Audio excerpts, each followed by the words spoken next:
Welcome to this episode of let's talk. ਅੱਜ ਦੇ segment ਵਿੱਚ ਅਸੀਂ ਤੁਹਾਡੀ ਮੁਲਾਕਾਤ ਕਰਾਵਾਂਗੇ ਇੱਕ ਨਾਮਵਰ ਡਾਇਰੈਕਟਰ ਨਾਲ ਜਿਨ੍ਹਾਂ ਨੇ ਕਿ ਦੁਨੀਆ ਭਰ ਦੇ ਵਿੱਚ ਬਹੁਤ ਨਾਮ ਨਾ ਖੱਟਿਆ ਹੈ ਅਤੇ ਇਹ ਹਨ ਅਨੁਰਾਗ ਕਸ਼ਯਪ। ਅੱਜ ਕੱਲ੍ਹ ਇਹ ਸਰੀ ਵਿੱਚ ਆਏ ਹੋਏ ਨੇ। ਆਓ ਇਹਨਾਂ ਨਾਲ ਗੱਲਬਾਤ ਕਰਕੇ ਇਹਨਾਂ ਦੇ ਜੀਵਨ ਵਿੱਚੋਂ ਕਿਹੜੀ ਚੀਜ਼ ਨੇ ਇਹਨਾਂ ਨੂੰ ਪ੍ਰੇਰਨਾ ਕੀਤੀ ਅਤੇ ਕਿਹੜੀ ਫਿਲਮਸ ਇਹਨਾਂ ਨੇ ਬਣਾਈਆਂ ਨੇ, ਅਤੇ ਖਾਸ ਤੌਰ ਦੇ ਉੱਤੇ ਅੱਜ ਫਿਲਮਸ ਦੀ ਜਦ ਅਸੀਂ ਗੱਲ ਕਰਦੇ ਹਾਂ ਕਿਹੜੀ ਚੀਜ਼ ਸੈਲ ਕਰ ਰਹੀ ਹੈ, ਕਿਹੜੇ ਉਹ ਇਸ਼ੂਜ਼ ਨੇ ਜਿਨ੍ਹਾਂ ਦੇ ਉੱਤੇ ਕੰਮ ਕਰਨ ਦੀ ਲੋੜ ਹੈ, ਅਤੇ ਆਓ ਹੋਰ ਮੁੱਦਿਆਂ ਦੇ ਉੱਤੇ ਤੁਹਾਡੇ ਨਾਲ ਗੱਲਬਾਤ करवाने हैं। Welcome to the programme. Thank you so much. Thank you. So little bit about yourself, हमें बताइए कहाँ से हैं आप और आपका इंटरेस्ट कैसे पड़ा इस तरफ, फिल्म्स की तरफ? मैं तो बनारस का रहने वाला हूँ और मैं दिल्ली में जब पढ़ रहा था और साइंस कर रहा था, ज़ूलॉजी ऑनर्स कर रहा था हंसराज कॉलेज से। राइट। तब एक फिल्म फेस्टिवल था 1993 में जो मैंने देखा। राइट। और फिल्म फेस्टिवल में मैंने एकदम ऐसा सिनेमा देखा जो कभी पहले देखा नहीं था, जो हम लोग बनाते नहीं हैं। राइट। और वो देख के इंस्पायर हुआ कि हाँ ये इस तरह की ये मुझे करना है। ओके। उसके बाद मैं बॉम्बे गया। बॉम्बे में ऐसी फिल्में तो बनती नहीं थी। राइट।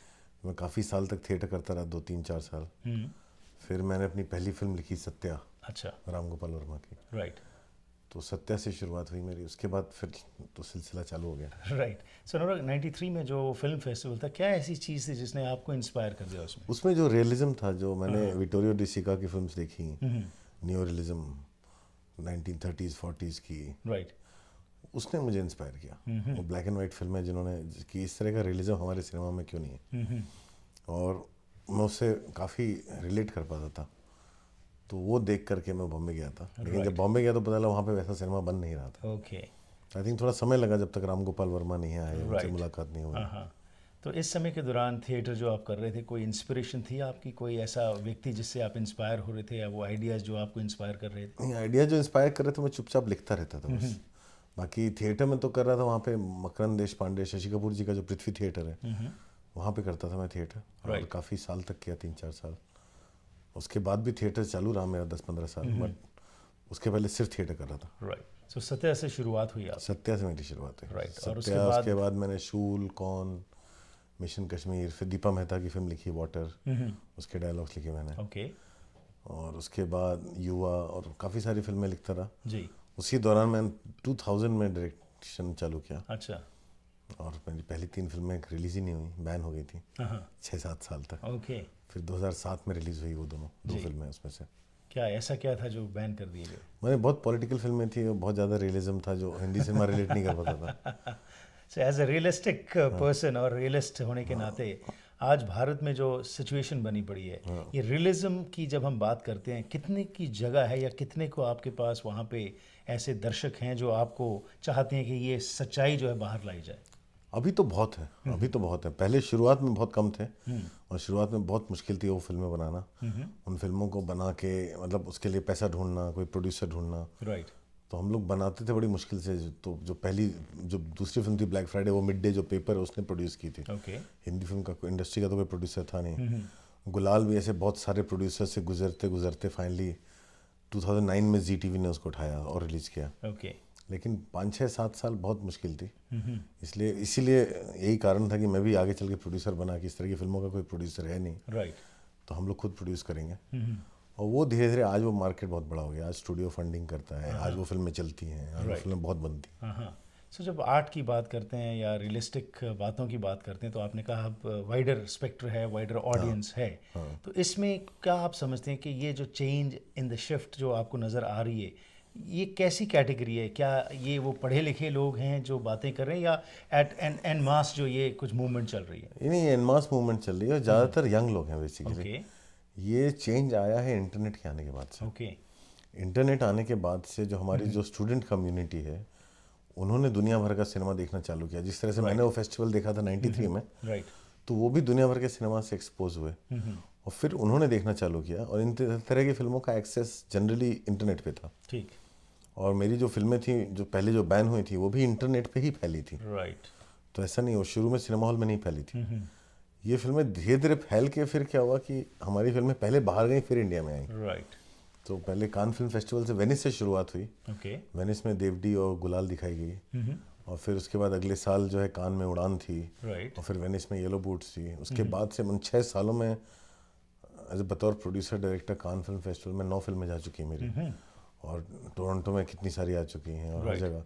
तो ये फिल्में पहले बाहर गई और वहाँ से Right. फैलना चालू हुई। हाँ तो सबसे पहला ब्रेक थ्रू था हमारा वो देवडी था, ओके और देवडी के बाद उड़ान से हमारा और एक्सपैंड किया, और उड़ान को जब उस साल सारे फिल्म फेयर अवार्ड वो सब मिले, उसके बाद जो है हमारा नेक्स्ट बड़ा ब्रेक थ्रू था गैंग्स ऑफ वासेपुर, और फिर लंच बॉक्स ने वर्ल्ड वाइड ब्रेक थ्रू दिलाया हमें। राइट तो वर्ल्ड वाइड ब्रेक थ्रू हमारा लंच बॉक्स था। ठीक।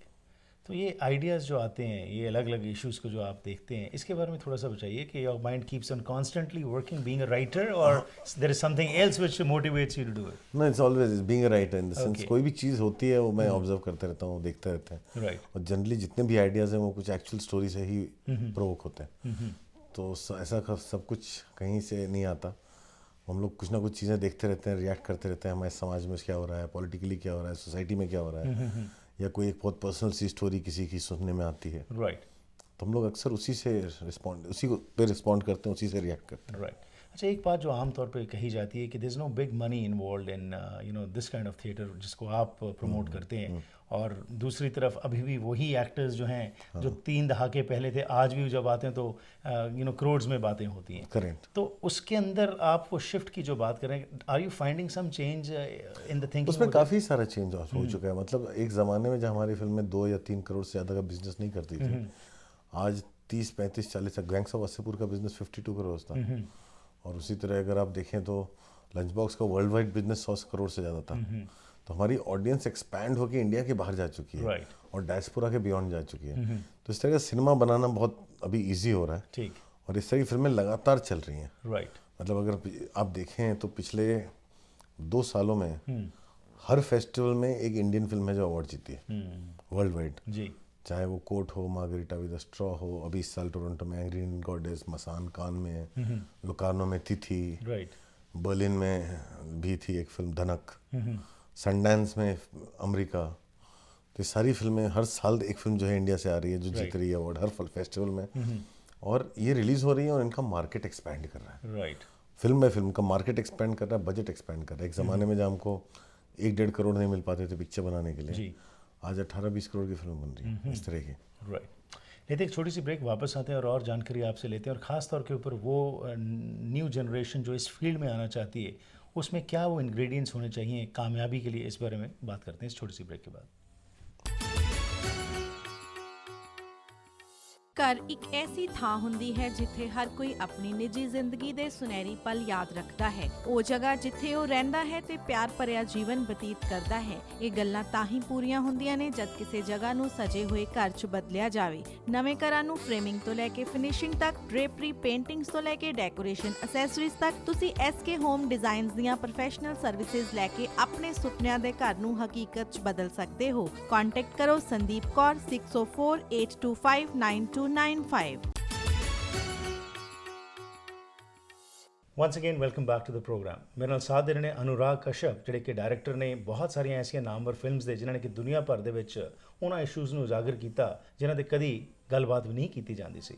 ਆਓ ਉਹਨਾਂ ਨਾਲ ਹੋਰ ਜਾਣਕਾਰੀ ਲੈਂਦੇ ਹਾਂ, ਤੇ ਖਾਸ ਤੌਰ ਤੇ ਉਹਨਾਂ ਯੂਥ ਵਾਸਤੇ ਜਿਹੜੇ ਇਸ ਫੀਲਡ ਵਿੱਚ ਆਉਣਾ ਚਾਹੁੰਦੇ ਨੇ, ਉਹਨਾਂ ਨੂੰ ਕੀ ਕੁਝ ਜਾਣਨ ਦੀ ਲੋੜ ਹੈ ਤੇ ਕਿਸ ਤਰ੍ਹਾਂ ਕਾਮਯਾਬੀ जो है मिल सकती है। Once again welcome. And like we were talking before the break, जो आपने कहा कि गैंग्स ऑफ वासीपुर और उसके बाद लंच बॉक्स ने आपको वर्ल्ड वाइड एक ऑडियंस दे दी, और अब ये थ्रू फिल्म फेस्टिवल्स आप हर साल जो है बढ़ ही रहे हैं, कम नहीं हो रहा है। अब सवाल ये आता है कि हिंदुस्तान की जब हम बात करते हैं, एक डिफरेंट कल्चर वहाँ पे इमर्ज हो रहा है, वेस्टर्न कल्चर का बहुत इन्फ्लुएंस पड़ रहा है। और जब फिल्म्स की भी बात करते हैं, जैसे हम पहले भी कह रहे थे, नो डाउट कि ऐसी फिल्म्स को अब मान्यता मिल रही है, लोग थोड़ा पसंद कर रहे हैं, but are you satisfied with the kind of response in India what you are getting, and उसको एक्सपैंड करने के लिए आप क्या समझते हैं कि सिर्फ न्यूअर जनरेशन जो है वही एक चेंज, कैटलिक चेंज जो हम बात करते हैं, वही ला सकेगी? नहीं, अभी तो सी एडवांटेज ये है कि इंडियन फिल्म्स जो इंडियन फिल्म्स हैं, हमें ज़्यादा एडवांटेज है वर्ल्ड वाइड में जो इस तरह की फिल्म बन रही है उनसे ज़्यादा। जी। क्योंकि एक तो पहले सारे इंडियन जो फिल्म ज़रूर देखते हैं, राइट। करेक्ट, और जो इंडियन यंगस्टर्स हैं वो ट्रैक रखते हैं कि कौन सा डायरेक्टर क्या फिल्में बना रहा है। ठीक। जैसे अमेरिका में इस तरह की फिल्में आती हैं तो वो उस लेवल पे नहीं चल पाती। राइट। और हमारी जो मास ऑडियंस है वो तो पहले भी नहीं थी इस सिनेमा के लिए।